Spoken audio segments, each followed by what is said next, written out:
एक बार की बात है। अकबर और बीरबल किसी बात पर चर्चा कर रहे थे। तभी एक क्षण ऐसा आया जब राजा अकबर ने कहा, बीरबल, दुनिया में हर 100 आदमी के पीछे एक अंधा व्यक्ति होता है। राजा की यह बात सुनकर बीरबल ने उनकी इस बात पर असहमति जताते हुए कहा, महाराज, मेरे हिसाब से आपका आकलन कुछ गलत प्रतीत होता है। सही मायने में तो दुनिया में अंधों की संख्या देखने वालों के मुकाबले काफी अधिक है। बीरबल का यह जवाब सुनकर राजा अकबर को काफी आश्चर्य हुआ। उन्होंने कहा, जब हम अपने चारों ओर देखते हैं तो देखने वाले लोगों की संख्या अंधों से अधिक ही मालूम होती है। ऐसे में अंधों की संख्या देखने वालों के मुकाबले अधिक कैसे हो सकती है? राजा अकबर की इस बात को सुनकर बीरबल कहते हैं, महाराज, किसी दिन मैं आपको यह बात प्रमाण के साथ साबित करके जरूर दिखाऊंगा कि दुनिया में अंधों की संख्या देखने वालों से अधिक है। बीरबल के जवाब पर राजा अकबर कहते हैं, ठीक है, प्रमाण के साथ इस बात को अगर तुम साबित कर पाओगे तो मैं भी इस बात को जरूर स्वीकार करूंगा। उस दिन यह बात यही रुक जाती है। करीब 2 दिन बीतने के बाद राजा अकबर इस बात को पूरी तरह से भूल जाते हैं, मगर बीरबल अपनी बात को प्रमाणित करने के लिए युक्ति सोचने में जुटे रहते हैं।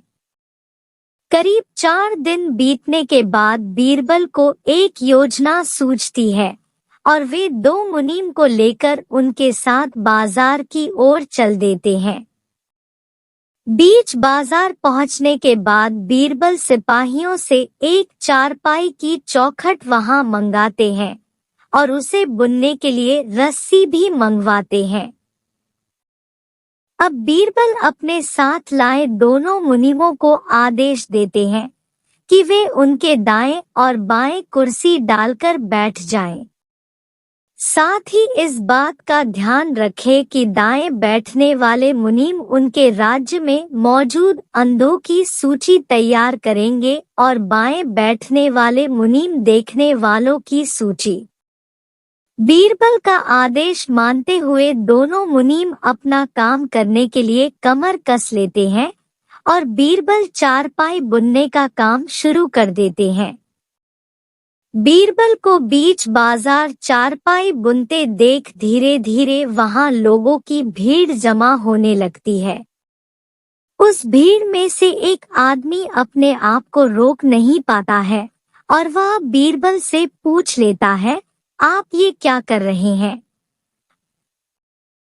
बीरबल इस सवाल का कोई जवाब नहीं देते और अपने दाएं बैठे मुनीम को इशारा देते हैं कि वह अपनी सूची में इस आदमी का नाम लिख ले।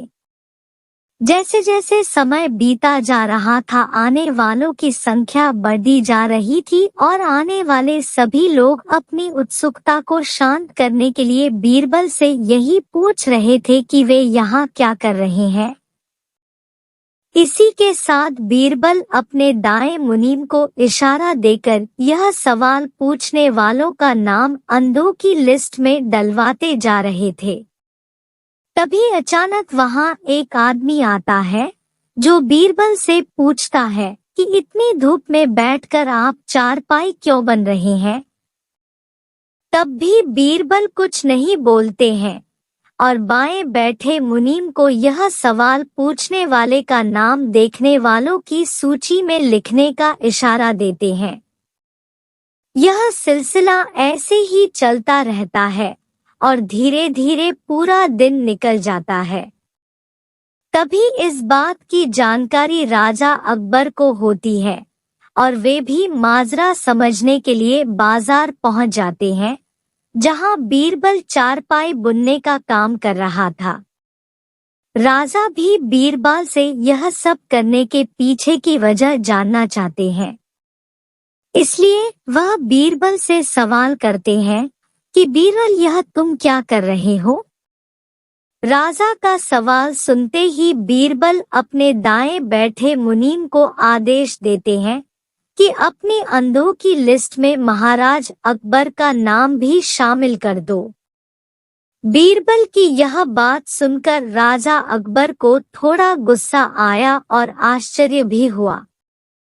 राजा अकबर ने कहा, बीरबल, मेरी आंखें पूरी तरह से ठीक हैं और मैं सब कुछ अच्छी तरह देख सकता हूँ।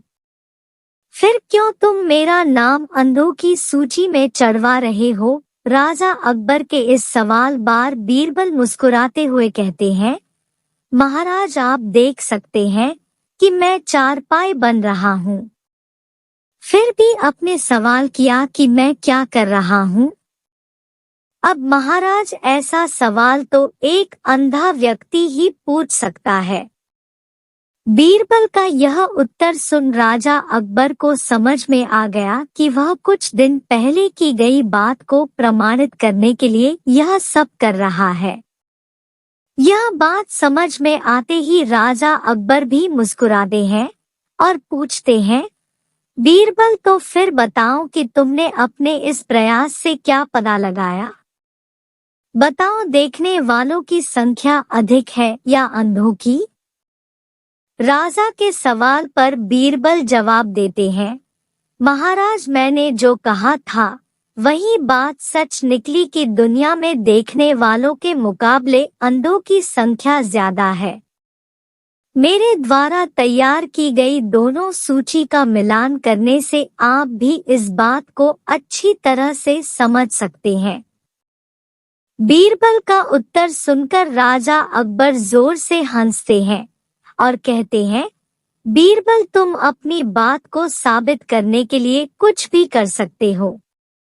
कहानी से सीख। अकबर बीरबल अंधे बाबा की इस कहानी से यह सीख मिलती है कि दिखाई देने के बाद भी मूर्खता पूर्ण सवाल करने वाला व्यक्ति किसी अंधे के समान ही होता है।